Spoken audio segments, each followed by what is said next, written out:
The Blue Note is featuring Count Basie, his famous piano, and his big new band. Yes, it's what you've been waiting for. It's Count Billy Basie, and here's the man himself. Good evening, ladies and gentlemen. This is Count Basie and the band. Sincerely, you're going to enjoy. We hope you enjoy our little program, because we're going to have fun working for you. Now, in our first number, we feature Joe Newman on trumpet, Eddie Lockjaw Davis on tenor. A little thing we call the Blee Blop Blues.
Yes, fancy meeting you here.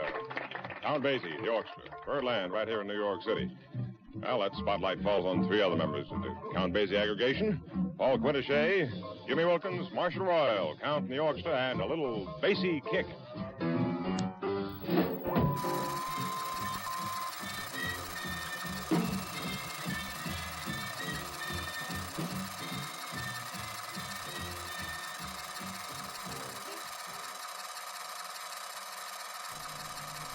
And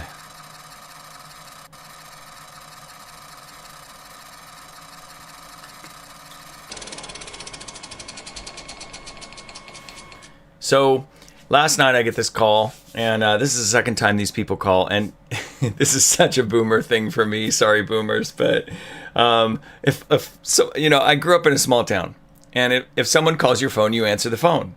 And, it might be a scammer, it might be whatever, but you got a phone, you answer the phone, right? And so you don't know who it is. In fact, someone from the East Coast called to pray for this podcast yesterday, left me a message because I couldn't get to the phone. You always answer the phone. You never know who it's going to be. And so I get this call. It's someone calling, and they're like, hey, I'm calling from whatever asset management something, right? And it's always some official sounding name. And they're like, I see that you always pay your credit cards on time, and I have a deal for you. And I'm like, oh, what credit cards?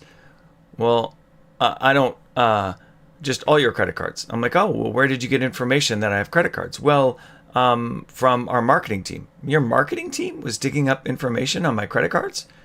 Well, yes, we have connections with all the other banks and financial institutions and credit card companies. And so what I want to talk to you about is, no, wait, well, hold on. How did your marketing team get this stuff? Well, they just got this stuff. I said, okay, well, I'm not moving forward until you tell me what credit cards and where you got the information. So little does he know, I don't have any credit cards. And there's nothing he could be talking about. The only credit that I have in my name is my utilities, right? So I'm sorry, scammers, I probably just gave you too much information. Now you're going to go hack my utilities bill, right? But I just don't do that. So he's talking about nothing with me. And so I know he's scamming. So I'm just trying to get him all the way out over his skis. And eventually I get a little annoyed with him. And I'm like, all right, dude, I don't have any credit cards. This is a total scam. I'm going to, let you go. What's funny is the time they called before, it was the same routine. And I did the same thing with him. And the lady got mad at me. Because she's like, I'm trying to do a good thing for you, and it's a waste of my time if you're going to, if you're going to waste my time, whatever. She thought I was wasting her time, but I'm serious. Man, if there are credit cards in my name, I want to know because I didn't sign up for them. So tell me where you got the information. Anyway, it's such a boomer thing, answer all the calls. Look, yesterday, I didn't land a point the way that I wanted to land a point. And the beauty of having a podcast where I get to come back the next day is you get to hear me land the point the way I wanted to land the point. Look, I was talking about people you don't have conversations with.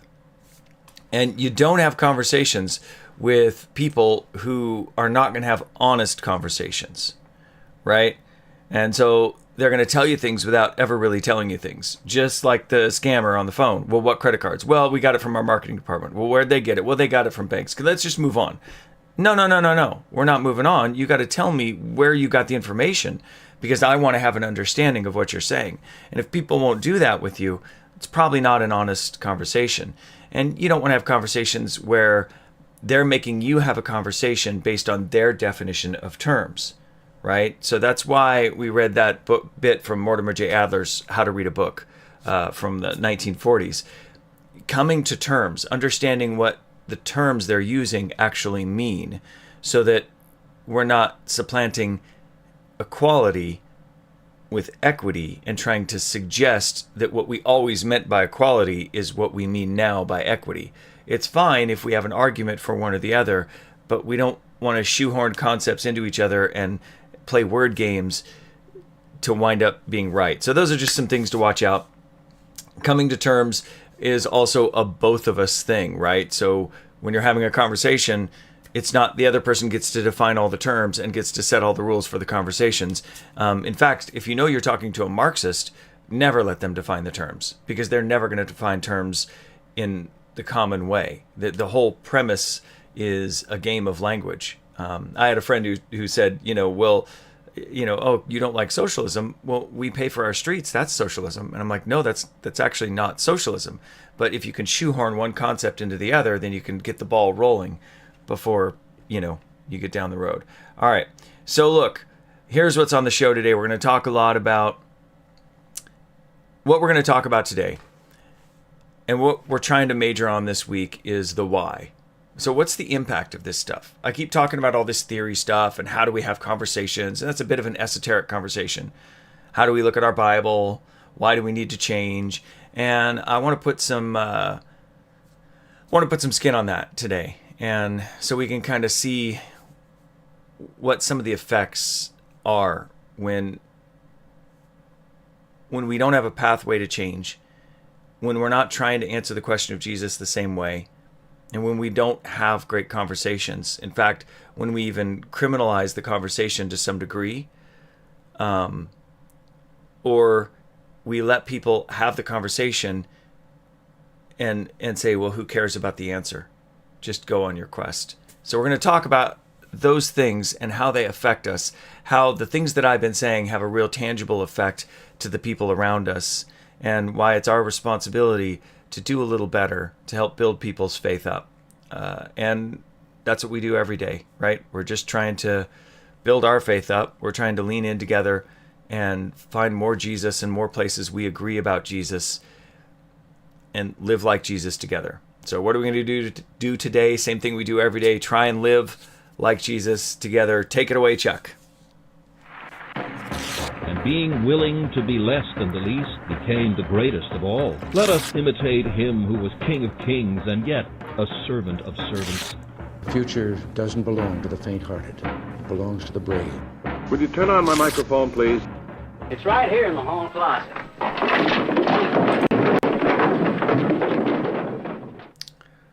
All right, so I can't help but play this clip, this media clip from YouTube today, because, and maybe this might be a little too partisan to me. Sorry, my machine froze up here. There we go. Catch up. This might be a little partisan to me. I live in California, and those of us who are generally conservative in California, we consider ourselves a little bit like tax cattle because we really don't have any representation. They're going to say, we're going to take your money, and we're going to say, oh, okay. So anyway, this is from 2013, and I don't really advocate for the methodology of Adam Carolla here, but this is Gavin Newsom and Adam Carolla having a conversation. And this is a great example of the principle that I was just talking about. Oh, hold on. Let's go back and do that where we can hear it. I want everybody to plan, look down the road 6 months. Yes, your husband lost his job.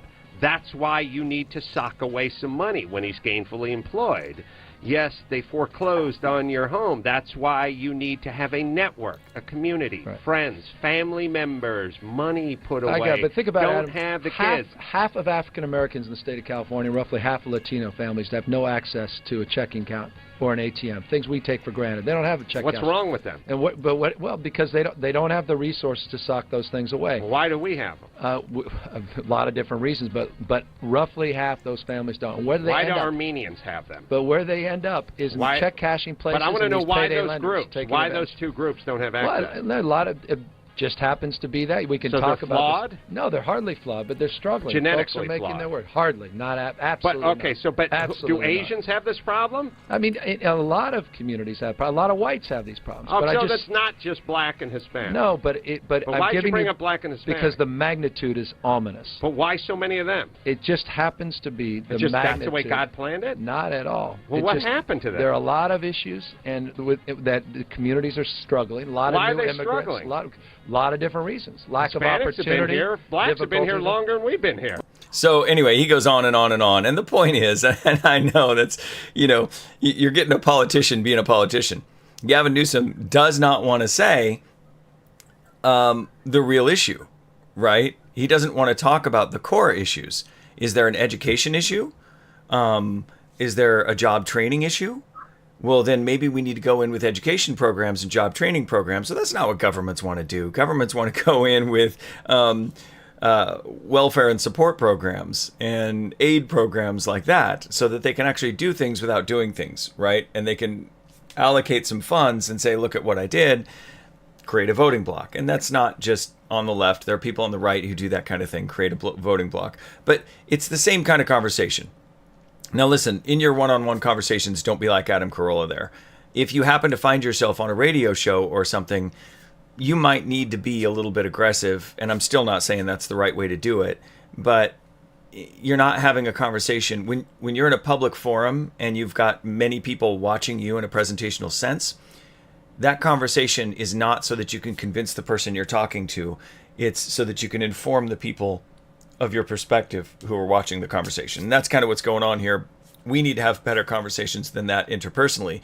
But it's kind of funny because getting a politician to actually have, but what do you mean by that? But point to that specifically. Well, there's various disparities of various things, of various, and then they're just trying to say the rhetoric. That's pretty much what I went through with the credit card guy, right? And it's the salesman trick. So I learned this trick. Okay, I've worked in churches most of my adult life, predominantly one church, because I believe in sticking with people. And, it's funny, people kept trying to hire me away from the church I was in and to a bigger place. And I kept asking them a question like, well, why are the people at your church more in need of me than the people at my church? They're listening to me and they hear me when I communicate and I'm serving them and I'm ministering to them and they respect me for it. Why don't they deserve my effort and work? And well, because this is a real opportunity for your life. I'm like, okay, but I'm not really in ministry for the life opportunity. I'm in it for the loving of people things. But anyway, whatever. So I always had to work, and like most of your pastors and most anyone you know in ministry, at least for a significant portion of their time, have had to do 2 or 3 jobs to get things done. So one of the jobs I worked, long story longer, was sales. And I worked a lot of sales, and I'm a musician, so I worked in a lot of music store kind of environments. And I worked with this one guy, and he was great. He was a great guy. But we have the music stand trick, and we couldn't keep these products on the shelves. When we employed this tactic, we couldn't keep these products on the shelves, and I wasn't necessarily thrilled about it. I never really bought into exactly how on this, but we had terrible stand. We had music stands. People come in, I need a music stand. My music teacher said I need a music stand. Well, okay, we got this portable one right here. It's $9.99, and it was wiry, and you'd pick it up and it'd fall apart. And sometimes the salesman, he would kind of put his foot on the base a little bit so that when he picked it up, the thing would actually fall apart. And then he would, okay, now look over here. We got this really nice one, because that one's a little, it's fine, but it is what it is. It's a $10 stand. But look over here, there's a $50 Manhasset stand. It's all sturdy with bolts and metal and the things. It's the kind you see in an orchestra. But you're not going to put that in your backpack, are you? No. Well, let me show you just right. This is the Goldilocks music stand. We wouldn't say that, but it's the one in the middle. It's portable, but it also has a real firm back for your music. So your music's not going to fly off in the wind and all the things. And we couldn't keep those things in stock because you got terrible, you got overcomplicated, you got just right. But this is also what they do on the news, right? They say, extremism on both sides, that's why thing I want you to believe. Right? And this is also what they do if you haven't read a bunch of biblical commentaries. This is what they do in biblical commentaries when they come across a controversial topic. They go, well, here's a really bad way to look at it. And obviously, we all know that's not it. Here's a way that kind of works, but it might be a little overcomplicated. And I'm not even going to answer, but I'm just going to give you, here's a framework where most people see it. And it's funny, that framework always tends to be wherever pop culture is at the time in Christianity. So that kind of nice little Goldilocks zone just happens to be, 500 years ago what most Christians were thinking, or 300 years ago what most Christians were thinking, and it just gets a little bit ridiculous. So here's one idea with holes, here's another idea that's overdone, too complicated, and here's just right, which is magically the view that everyone holds. So what does this have to do with what we're going to talk about today? Goldilocks and the sales thing, and I'm pitching you an idea, but I'm never really getting to the bottom of it. What's the point? So I'm going to tell you what the point is here, and then we're going to look at some examples. And I just want to warn you that this might get a little heavy. And I haven't vetted everything in here for language. And I hope as a fellow follower of Jesus, you're okay with that. I don't condone swearing, but I'm not necessarily going to run around and try and edit every other person as I'm trying to hear and understand and love people. So hang tight if there happens to be a term here and there. I don't think there is, but, stick with me. But this is what evil is doing in our society right now. And it's also doing it in the church. It's doing the Goldilocks game. Well, look, this didn't work. and this is really overcomplicated. Why don't you just do this? And so you go to one church and they see questions as spiritual weakness, right? And this is the terrible music stand. And so what they want you to do is pray away the questions. They don't want to answer the questions. They just want you to pray them away. Well, then you go to other churches and they have room for the questions. But what they're really doing is asking you to self-report your bugs so that they can debug you. Oh, I've got another bug report. And so I'm going to straighten you out with overcomplicated gibberish. And I'm just going to keep shoving these overcomplicated gibberish ideas that don't really make sense of ancient literature. And I'm going to keep, and then you come back and report if you have another bug. And then I'm going to patch it with more circular reasoning. And then you have another bug. And then I'm going to come back and add more apologetics. And then another. And so then and we get further and further away from understanding our scriptures and understanding the Bible. And it just becomes about silencing the bug and stopping the bug report, right? And that's not working either. So we know we don't want to pray it away, and we don't want anyone to fix us with a bunch of nonsense. And here comes liberal progressivism. And, they're telling us that, listen, man, just go on this kind of deconstruction journey or don't worry about your faith and just follow wherever the Spirit leads. And it doesn't matter if it's an uppercase S in the Spirit or a lowercase s in the Spirit, whatever, wherever that takes you. If that's a journey that's right for you, then that's good. And so, and even if that's a journey right on out of your faith, don't be afraid. It gets really sad. And I want to play a clip from someone. And you guys, if you're in evangelicalism, you may know this person. You may be familiar with this. John Piper is someone I really respect. And I don't know what happened to his son. I just stumbled upon this clip as I was prepping for this show. But I know it's got to be a punch in the gut to his dad. And so this is kind of the ideology that you get. This is the Goldilocks music stand, right? And there's a certain sort of sense to it. So let's watch this real quick. Do you feel pressure to explain yourself? Because you don't have to. Whatever you might have heard, you don't have to be prepared to give a reason. Have you ever felt obligated to explain why you're not Zoroastrian? I doubt it. Sure, you could go on Wikipedia for a few minutes and come up with reasons, but the fact you haven't already done that for every religion in the world shows you know you don't have to. Have you even heard of Antoinism, Ratana, Eastern Lightning? I hadn't. So how do we know they're not true? We don't. But you're not stressed because we all innately know you don't have to address a religion's claims before dismissing them. If you feel, in your heart, no obligation to explain why you're not Hindu, you can give yourself the same freedom, the same non-obligation when it comes to Christianity. So you've stopped believing. You can just do that. I mean, you're not really doing anything. Belief isn't something we do. It's something we notice. If you no longer accept fundamentalism, you're observing that within yourself. And that is a kind of freedom, to just notice it, watch it, accept it. This is happening to you. You don't have to defend what you're not doing. And the truth of who you are is not made truthier by explaining it. If doing some kind of reverse apologetics feels good, do it. But it's not a requirement. You don't need to have a compelling why I'm not a Christian anymore presentation. This is not a meeting. It's not homework. Personally, I did not think my way out. I felt my way out. I had fear and torment. I wanted peace and comfort. And that is an entire explanation. Is it working? I guess we'll see. Come on if you feel. Right? And he invites people along. And this is where this whole idea of, walking away from a faith that doesn't have answers anymore. So, and I don't want to be, I'm not trying to say something about John Piper or his church or his faith experience here. I don't know. I don't go there. I don't know the man personally. And I don't like to judge people from 1,000 miles away. But I'm sure that what his son is going through breaks his heart, and it breaks my heart for him, and I pray for him and his family. My heart goes out to him.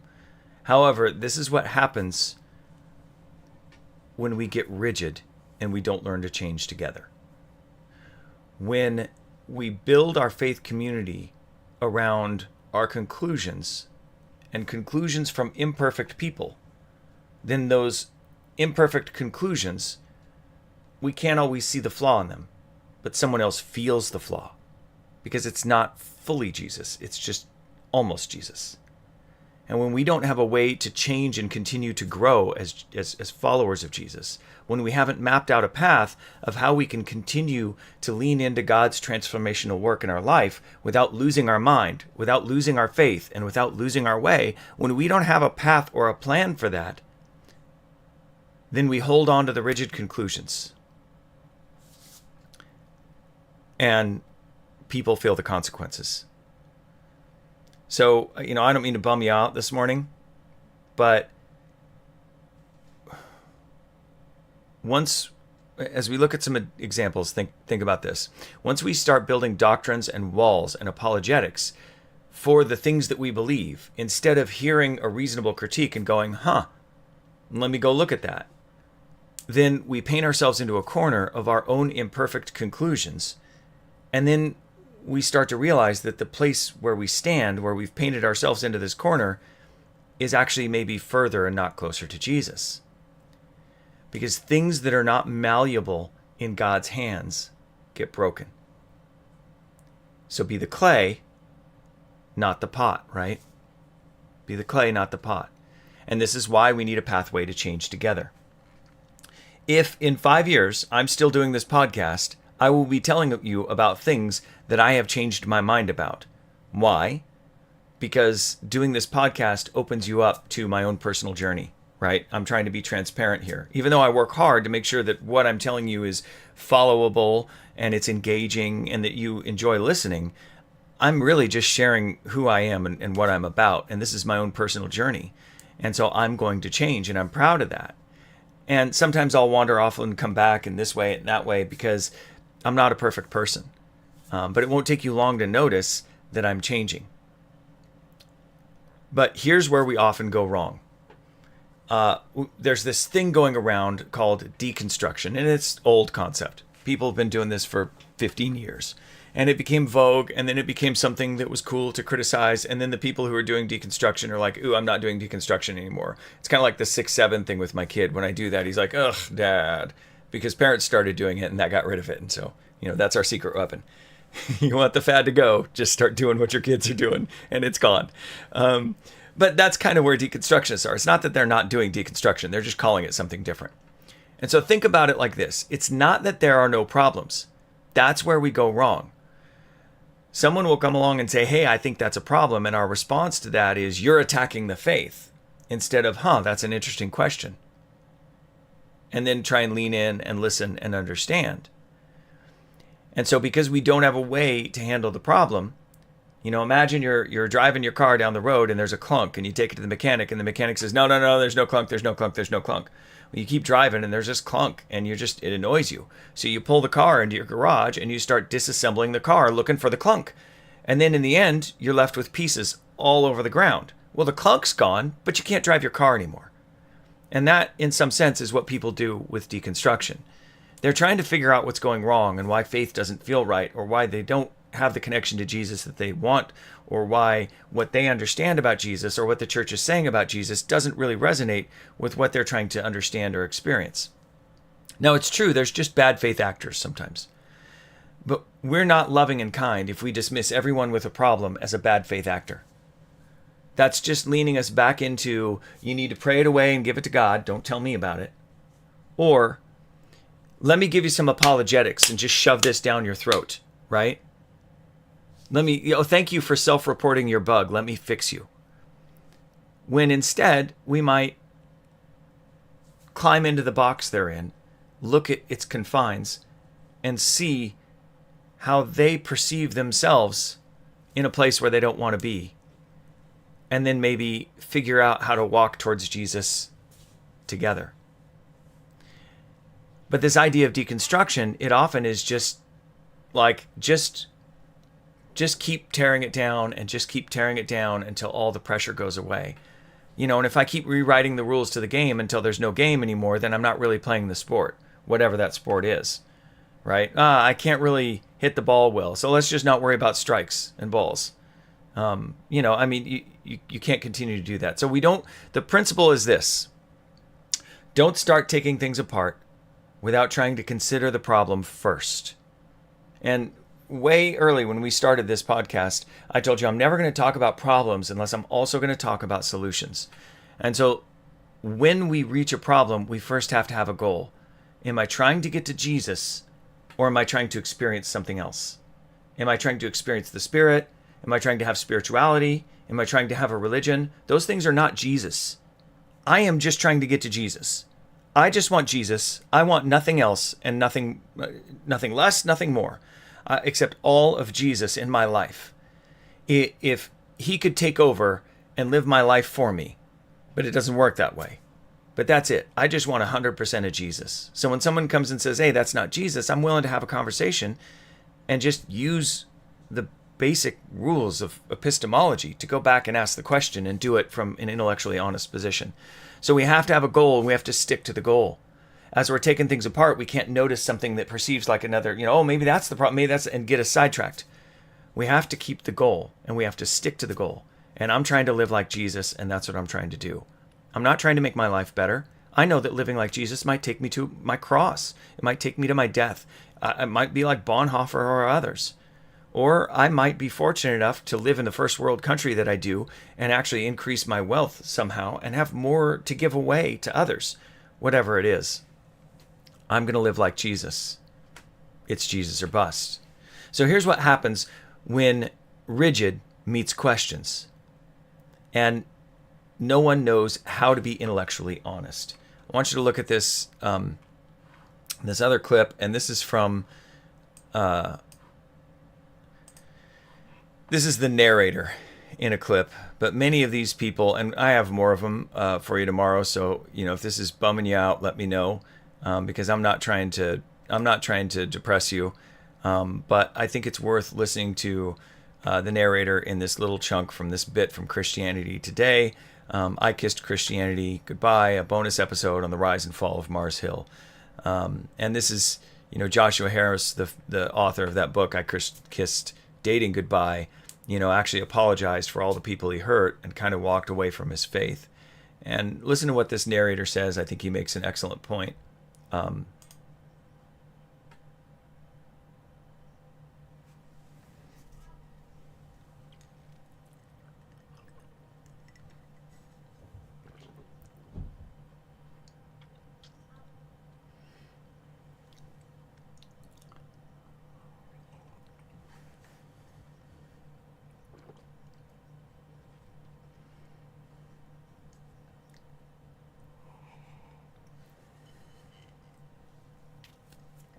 Oh, hold on. I know you guys want to actually hear it. I don't think it's the mainstream evangelical experience. I think a lot of all right, that was 30 seconds of dead air. Call me Dead Air Dave. Who are now Let's try it again. Listen to those stories before they go about defending their doctrine, that we can grieve the pain and repent of the ways we've contributed to it. At the same time, I hope that those who've been hurt by the church can have a hunger for the truth as they go about their deconstruction. I spoke to Matthew Lee Anderson about this, a scholar of ethics and theology at Baylor University's Institute for the Studies of Religion, and author of The End of Our Exploring, a book about asking good questions in the search for truth. They had a certain sort of experience of a community, and that experience was very bad. I don't think it's the mainstream evangelical experience. I think a lot of people who have experienced, who are now ex-evangelicals or who are reacting against this thing, had sociologically actually quite marginal experiences inside of evangelicalism. But, they were very bad experiences, and they're trying to make sense of that and finding people who can sympathize with them, who they can identify with, and that provides a certain sort of comfort and security for them. And I understand that, and I appreciate that. But that to me seems something very different than deep, difficult self-examination in order to find the truth, in the sense that there's a sort of quest for understanding the world and making sense of the world around us that I think gets corrupted once it takes this sort of publicized form, and when it takes a deliberately contrarian form, where what you're trying to do is actually critique and take down the structures that you've left behind. To me, this raises an important question for those of us who might have deconstructing impulses at heart. What are we after? What's our motivating spirit?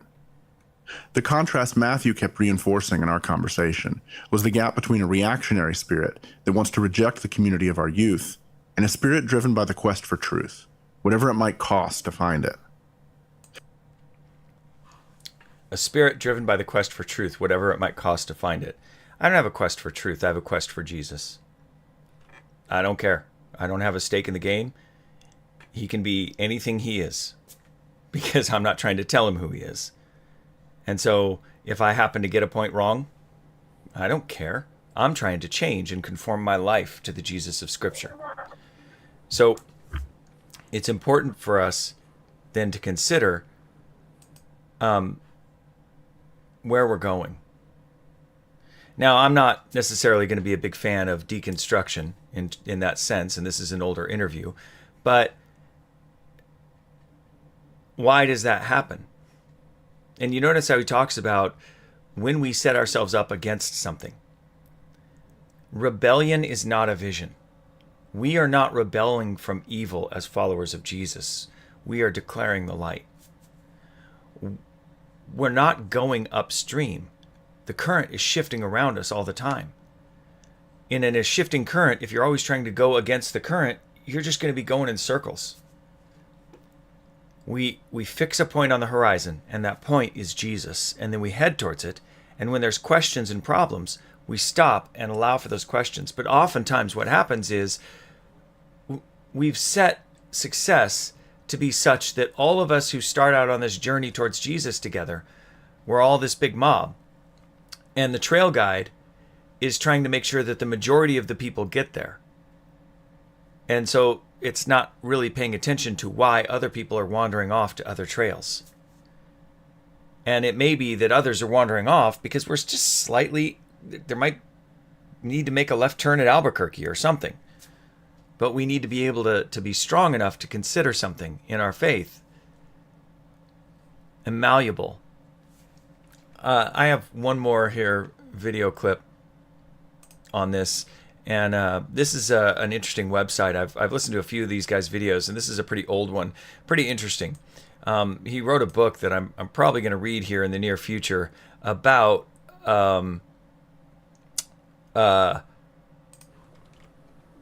atonement. Anyway, but that's a whole different thing. Listen, but he's going to bring up a guitar player from Hillsongs and a post he made on Instagram many years ago. And I was going to play him, but I know we're going a bit long on the show. I want to make sure I don't drag on too much. So I'm just going to and check out this guy's Church Split, his channel, his podcast. It seems pretty interesting. I'm curious about who he is and what he is, but I'm grateful he saved these screenshots so that save the content here so that we can talk about what this. Maybe I'll play the first little intro here where he tells us who this guy is. Talk about this as a church, because this is a trend where we're seeing people follow these people as well. And if these people are going to be influencers, we need to address it when they say stuff like this. So anyway, I want to first talk about what he said specifically. So he posted this on Instagram. He said, "Time for some real talk. I'm genuinely losing my faith, and it doesn't bother me. How many preachers fall? Many. No one talks about it. How many miracles happen? Not many. No one talks about it. Why is the Bible full of contradictions? No one talks about it. How can God be love, yet send 4 billion people to a place all because they don't believe? No one talks about it." He then went on about how wonderful Christians were, about how some were so judgmental, and that he doesn't live his life for anyone else. He, of course, later deleted this Instagram post, but not before it accrued over 800 likes, which is kind of disturbing when you really think about it. He later clarified that he didn't renounce his faith, that this is on shaky ground, and I think that's important that we do address that. But he said this: "If most of humankind had a choice," this is in his clarification, "would we not rid the world of the scourge of cancer or sickness and disease? Why doesn't God do such a thing?" Of course, there is an answer to this question, but the majority of a typical Christian's life is not spent considering these things, and that such questions are in the too hard basket. I have continued to analyze the arguments of prominent Christian apologists and biblical scholars, and am open-minded enough to consider the arguments of atheists, debaters, and debaters from other religions. If the truth is true, it will remain so, regardless of my understanding of it. If I search it out, surely it will become even more clearly seen as the truth that it is. Examining a diamond more closer reveals the quality of the diamond. As I'm still breathing, I am still learning. And so you see the good with the bad here. We see good arguments and bad arguments all kind of jumbled in together. Yes, we can examine and keep examining and keep asking questions, but what is your goal? Jesus or bust here. Jesus said, I am the way, the truth, and the life, and no one comes to the Father except through me, so I'm going after Jesus. He's God incarnate. There is only one God in three persons, and Jesus is God, and he died and rose again, and he's it. He's everything, and he's the example for how we live. And that's why we call this a Jesus Followers podcast, because I'm just trying to follow after Jesus. And so then I have to deal with tough questions.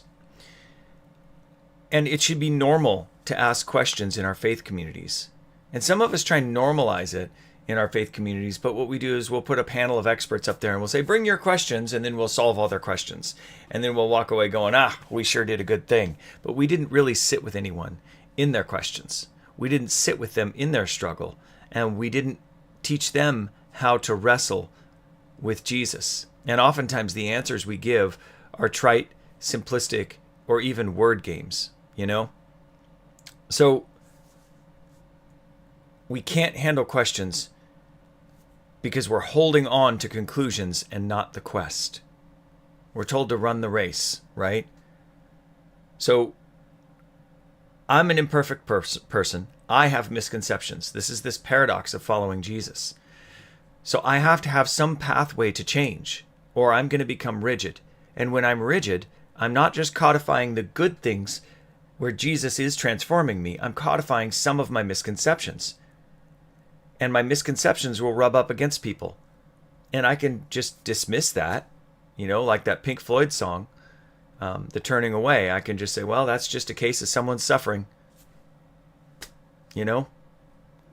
Or I can see that I am responsible for maybe some of the hurt that I cause others in my misconceptions through my lack of humility and my unwillingness to continue to transform and change and lean into a life of change and pursue Jesus.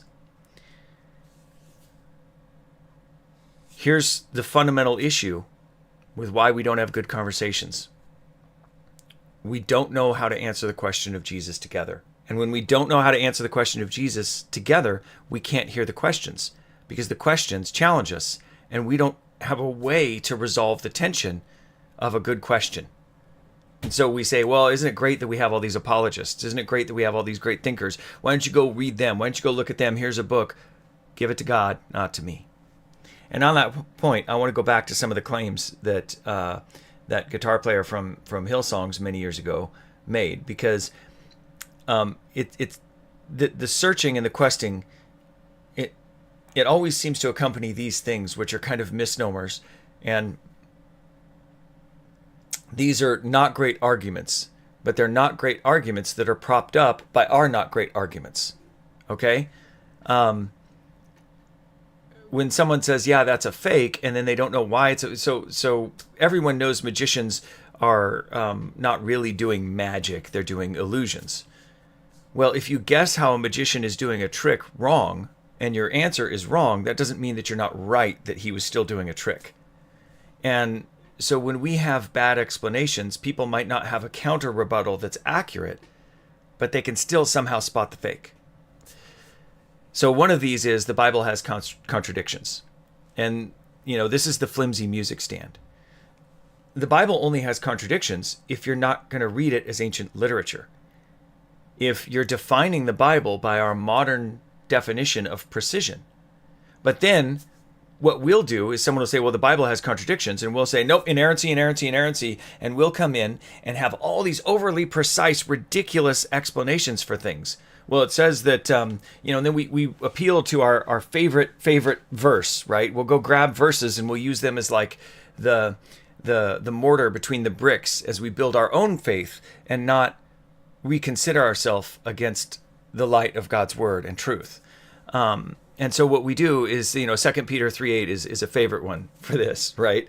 This is, we reach into our giant bag of spaghetti and we pull out a verse and we twist around the Bible. And so someone will say, hey, it seems like the earth and the universe is billions of years old, not thousands or tens of thousands.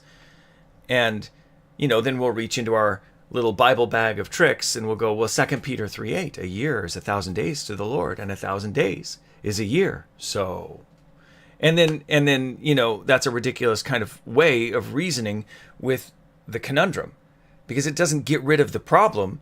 It just dismisses the person as a simpleton because they're not capable of doing word games the way we are.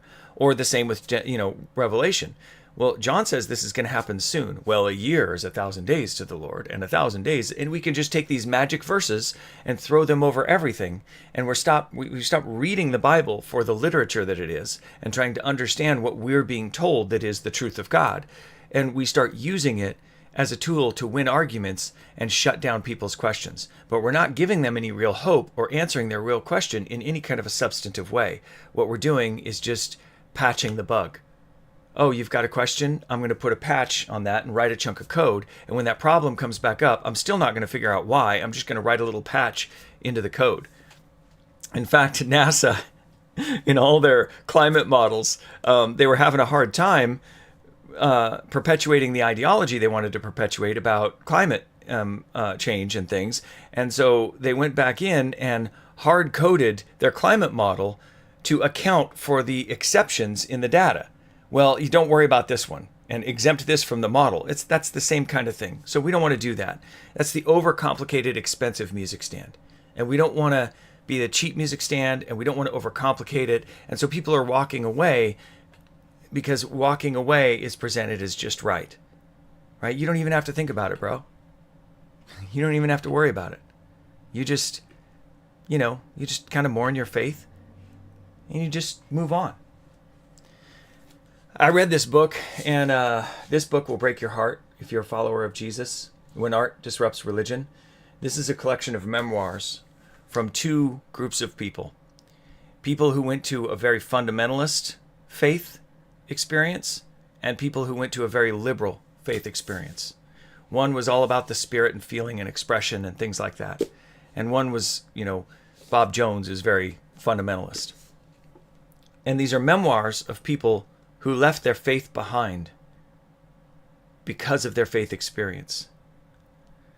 Because on one end, it was just answers with answers with answers with answers that just went in circles. And it was all about winning arguments. And it wasn't about really wrestling with problems. And the other one was all about experience, experience, experience, experience. But at some point, there has to be some truth, and it has to be Jesus. And when we become rigid or cheap in how we deal with these issues, this is the kind of thing that we do. I'm going to read an excerpt from a poem. So this is from When Art Disrupts Religion, Aesthetic Experience in the Evangelical Mind. Philip Salem Francis is not a follower of Jesus. He has some kind of faith experience in his life or connection to faith culture. But this is not a book that promotes evangelicalism, and it's a book that'll break your heart. But it's an important one that I read because it's important to see how our bad ideas push people away from faith when they have honest questions and honest searching. And so Rebecca, who went to the more liberal experience, writes this poem. Shondella, she calls it.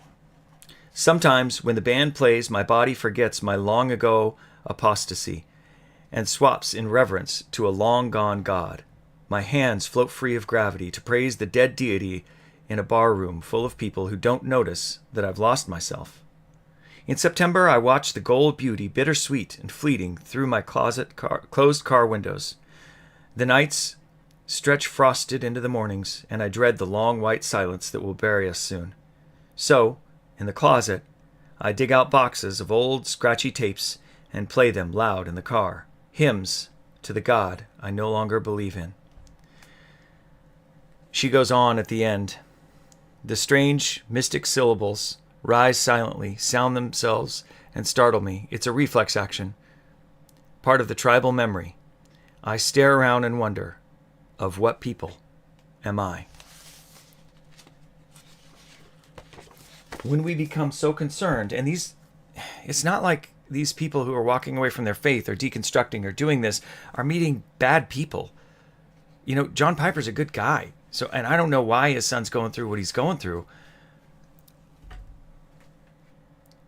But things that aren't malleable in God's hands break. Evil uses arguments A and B, two bad music stands, the cheap one and the overcomplicated one, to make us think that there's this great third option. And there is a third option, but not the one that evil is proposing. And that third option always tends to look like self-worship, experientialism, worshiping our emotions, feeling like intellectuals when really our arguments are circular, or they're a rebuttal. And that goes back to that Christianity Today piece. The guy from Baylor was saying they've set themselves up to be against something. The way to handle our problems is to remind ourselves of the goal and to sit with our fellow brother or sister and to remind them of the goal. But listen, I know you're experiencing this problem, we say. I'm trying to find Jesus, and I want to find Jesus with you. And I know the rest of it might not make sense to us, but I'm going to still head towards Jesus. So I'm going to sit with you, and let's do this.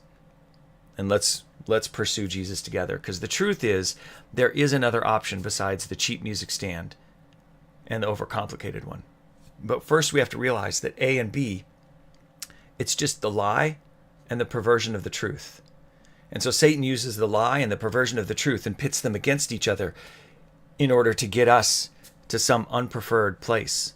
A place where we can be spiritual, but it's not Jesus. Or a place where we walk away from faith altogether and try and become a moralistic atheist on some level.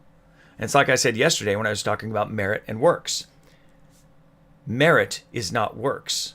But what Satan would love us to do is compare grace and merit and call merit works, so that we don't do any good work, so that we don't do anything from Jesus.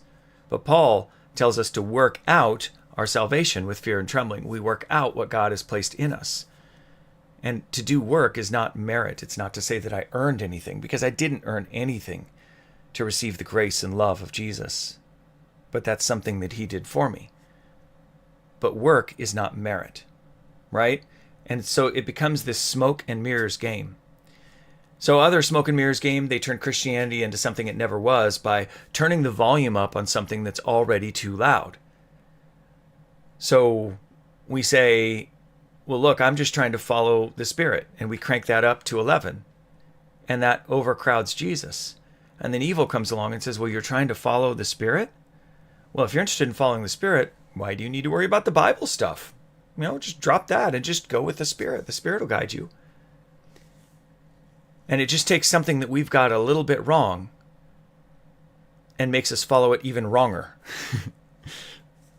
Even more wrong, right? And it gets rid of the contradictions that we experience when we confront Jesus. But if we're not going to bend, if our theology, if our doctrine, if our churches have no room to grow or to continue to be molded in God's hands, then they become rigid. And people bounce off and they get hurt. And so there's other twisting of definitions, like, defining Jesus as love instead of defining love as Jesus. And I would do the latter. The difference is if I define Jesus as love, then I can define love for whatever I want and put Jesus underneath that. If I define Jesus as love, then who am I to come along and claim to be more loving than God when I disagree with Jesus? Right? We do that so that we can shoehorn things into Jesus that aren't really Jesus. So we could keep going, but it's really all the same noise. We don't hear each other or provide space for questions. And we don't do that because we don't have healthy ways of wrestling with the question of Jesus. So those who wrestle often wrestle with people trying to undermine their faith, because they can't wrestle with us because they're either going to get dismissed or fixed. And we stop passing ourselves off as hypocrites on a path of transformation, because that's what we should be. That's what our church signs should read. Come watch us hypocrites try and undo our hypocrisy by following Jesus. Come watch us broken people try and be more like Jesus. And you're going to come up against our messiness, but we're still trying to pursue Jesus with everything we have. We've stopped passing ourselves off as hypocrites on a path to transformation, and we've started passing ourselves off as people with all of the answers. And so like I tell my church all the time, the closer you look at me, the more disappointed you're going to be, because I'm not Jesus. So don't look to me for answers, but let's fix our eyes on Jesus, the author and perfecter of our faith, who for the joy set before him endured the cross, and let's run the race as if we're going to win the prize. Because in the end, all of this comes right back around to that same scam caller I got about credit cards. Credit cards that I don't have. And that's why we need to become people who know how to quest for Jesus. It's not that we have the answers, we sit on the answers, we protect the answers, and then we build walls up around the answers. And any argument that supports our answers will do. It's that we are people of the quest. We're people of the journey. So we need to figure out how to use the tools. And we need to be people that are known for daily shouting, I once was, but now I am. And that needs to be, yesterday I was, but today I am. And I hope tomorrow that I'm more like Jesus than I was today. So we can do this because we've got the goal. We fix our eyes on Jesus, the author and perfecter of our faith. We live like Jesus. Whoever has faith in God should do what Christ did.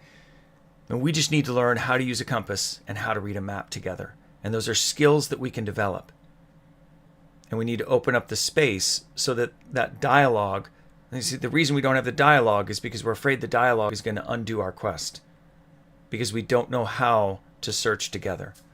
And that's what this podcast is about. How can we continue to lean in and search together and change and lean into God's transformational work in our life without losing our faith, without losing our mind, and without losing our way? God,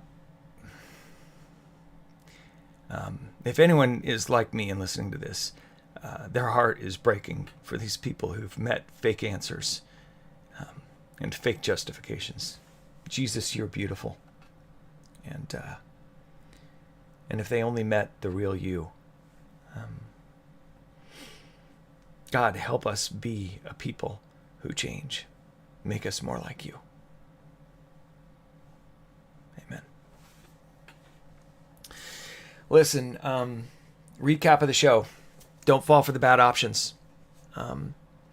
Have conversations without fixing people, without trying to do a bug fix, and without trying to dismiss them. Really come to understand what they say, and then know how to quest. And that's what we're going to talk about tomorrow. What are some of the broken ways that we try and read the Bible so that we end up missing its meaning instead of trusting its meaning? Because I don't go with these progressives that say, well, 1, 2, skip a few on the Bible. Man, that's everything we say about Jesus is ultimately going to come back to those 66 writings. And so I want to be a good student of the people that God sent to teach me about who Jesus is and why he is.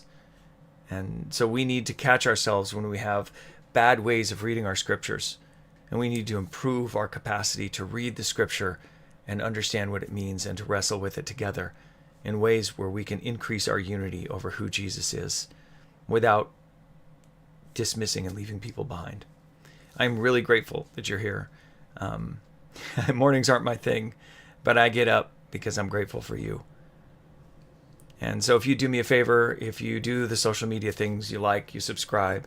And if you're not subscribed, do subscribe. That just helps break through the algorithm and things. And we're never going to be a paywall kind of show, but we might do some things just for subscribers, and subscribing is free. So some interaction stuff down the road. So subscribe. But mostly subscribe and share it, because when people have questions, I want us to be a strong people of faith. I mean, imagine how wonderful it would be if instead of going to TikTok to talk about how they walked away from their faith, instead of having to write hymns to a God they never knew, if we could sit with them in their questions and they felt like they could be transparent with us and they could trust us, and we could walk side by side with them towards Jesus together. Imagine how beautiful that would be.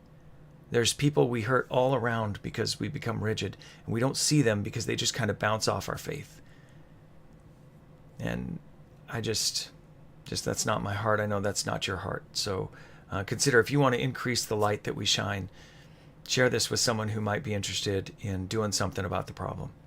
All right, so I'll remind you my socials here at X, where Take Up Your X. Facebook and Instagram is a Jesus Followers Podcast.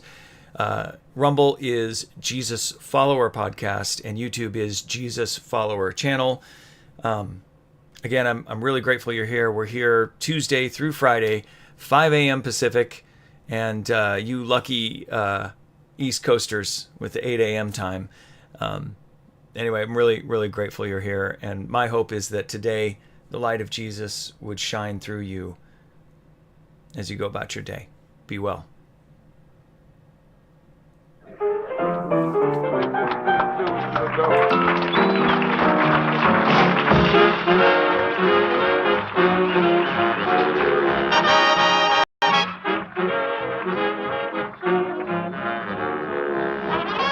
Yes, you now have a concert side table at the fabulous Blue Note, Madison near Dearborn, Chicago's Mecca for moderns, and for the people who play it that way.